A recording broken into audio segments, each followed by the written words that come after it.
नमस्कार बहुत बहुत स्वागत है आप सभी का एक बार फिर से आईएनडीसी नेटवर्क के न्यूज चैनल पर। आप सभी को पता है कि लोकसभा का जो चुनाव है वो काफी नजदीक आता जा रहा है।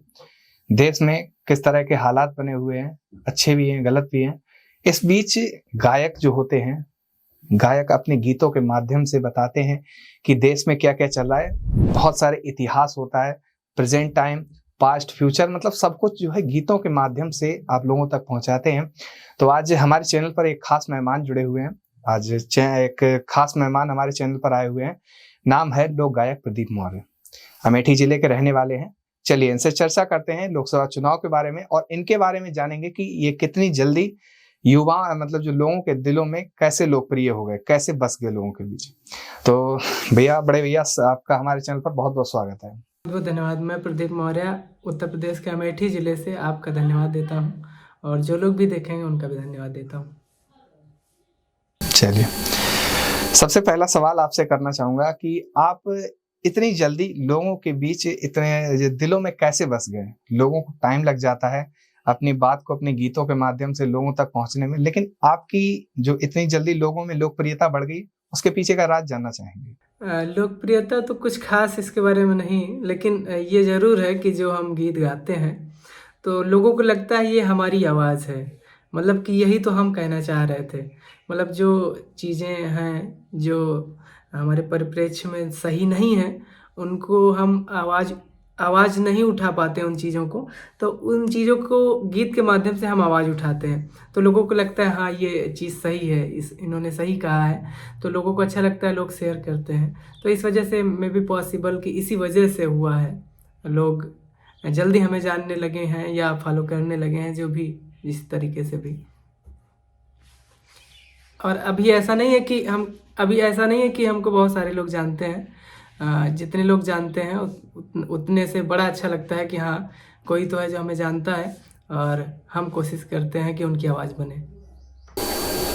बिल्कुल बिल्कुल। आप एक लोक गायक हैं। लोगों की, जैसा कि आप बता रहे हैं कि जो लोग आवाज नहीं उठा पाते हैं, उनकी आवाजों को आप लोगों तक, मतलब एक तरह से आवाज उठाने का काम करते हैं अपने गीतों के माध्यम से। तो कोई गीत आप हमारे दर्शकों को सुनाइए जो लोगों को अच्छा लगे, लोगों को पसंद आए।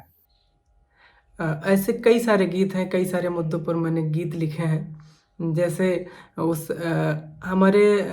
हम जो गीत लिखते हैं वो अवधी भाषा में लिखते हैं, हमारी लोकल लैंग्वेज है। तो हो सकता है आप उसको प्रॉपर समझ पाएँ या नहीं, क्योंकि आप पश्चिमी यूपी से हैं।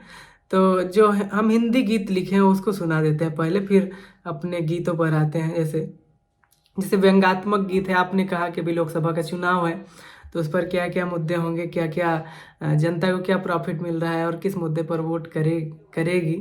तो देखिए, परिस्थितियां बहुत विपरीत हैं। लोगों को जो उम्मीदें थी उस पर सरकार खरी नहीं उतर पा रही है। तो देखिए, मेरा छोटा सा गीत है।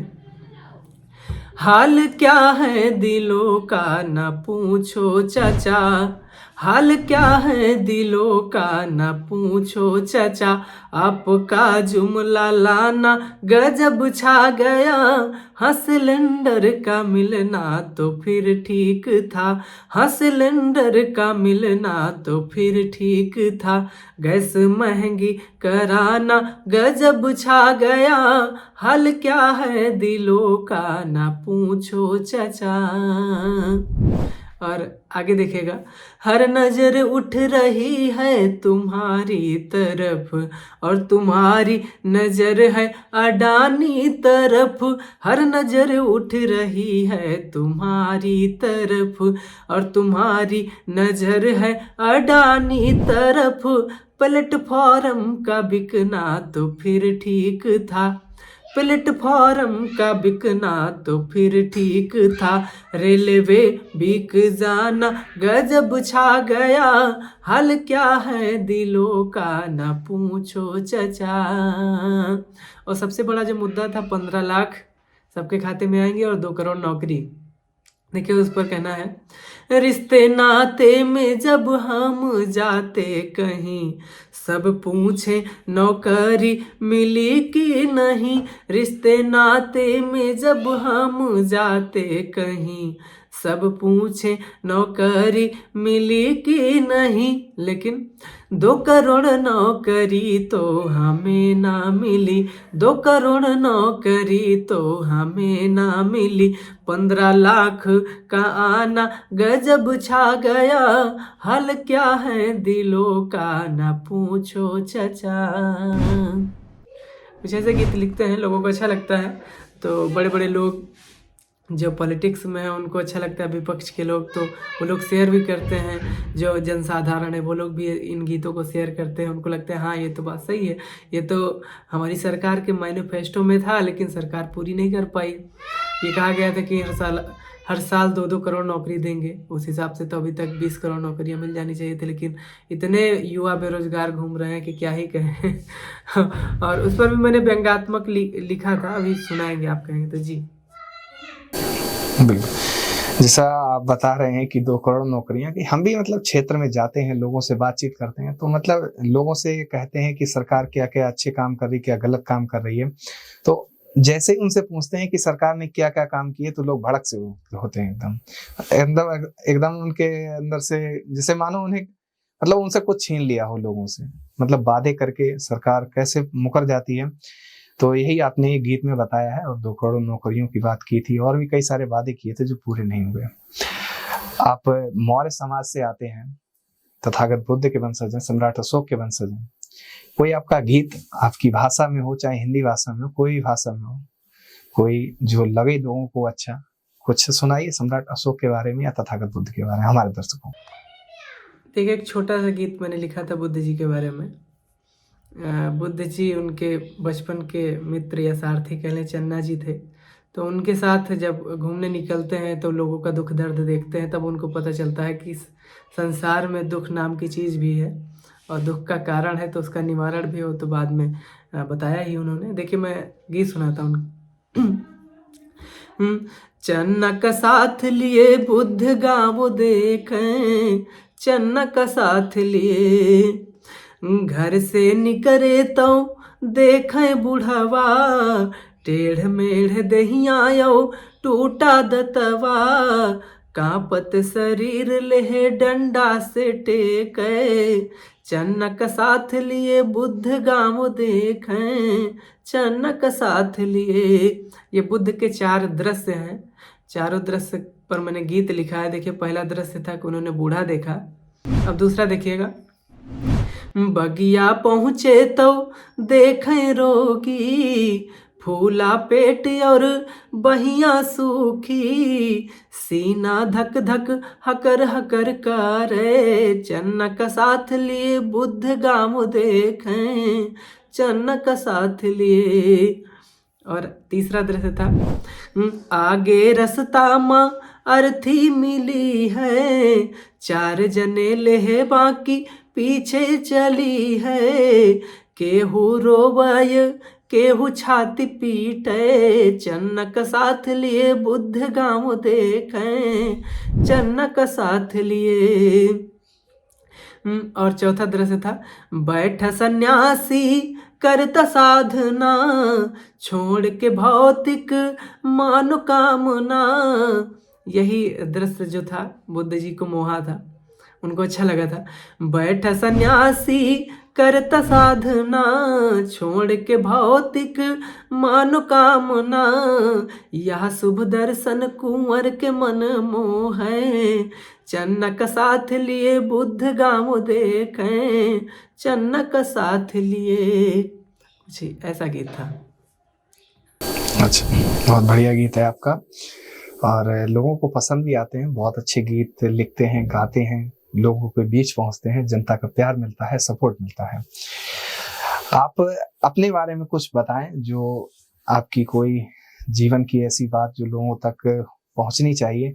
आपके जैसे आप वीडियोस वगैरह बनाते हैं, आप लोग आपको पसंद करते हैं, तो ये वीडियो बनाने का आपको इतना प्रेरणा कहाँ से मिली, और आपके मन में कैसे आया कि जो लोग अपनी आवाज नहीं उठा पाते हैं उनकी आवाज मैं बनूंगा, मैं उन लोगों के लिए लड़ाई लड़ूंगा या उनके लिए आवाज उठाऊंगा। कुछ बताइए। सभी बच्चों में एक जुनून होता है कि वो कुछ अलग करेंगे, तो मेरे मन में भी था कि हम कुछ अलग करें ताकि हम समाज हमें जाने कि मैं भी हूँ और समाज के मैं काम आ सकूँ। तो उसी क्रम में हमारे जो बाबा हैं और पापा हैं, तो वो लोग लोकगीत गाते थे, गाने सुनते थे, गाने गाते थे। हमारे यहाँ के जो स्थानीय गीत होते हैं जैसे बिरहा हो गया, फगुआ हो गया, लोकगीत में कजरी है और सोहर है, तमाम चीज़ें हैं।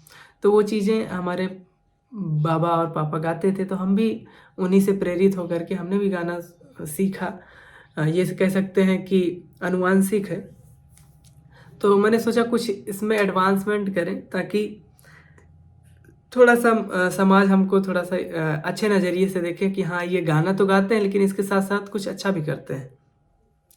तो मैंने अपना गीत लिखना शुरू किया और गीत में जनहित के गीत गीत कई प्रकार के होते हैं, तो जनहित के गीत मैंने लिखना शुरू किया। तो लोगों को अच्छा लगा, तब से प्रेरणा मिलती गई और मैं कंटिन्यू काम करता गया। सबसे पहले मैंने प्रधानी के दौर में गाना लिखा था जब त्रिस्तरीय पंचायत चुनाव था 2021 में, तो उस समय से मैंने कंटिन्यू लिखना शुरू कर दिया था। जी। अच्छा, आपकी बहुत सारी वीडियोस हैं जिसमें मैं भी पहले देखता था, बहुत दिनों से आपके पेज को देख रहा हूँ, आपको जान रहा हूँ। आपकी बहुत सारी वीडियोस हैं, वो शायद मिलियंस के ऊपर गई हैं। आपको बहुत प्यार मिलता है लोगों का। और लोकसभा का चुनाव आ ही रहा है, कोई आपका गीत लोकसभा के चुनाव के ऊपर होगा क्या?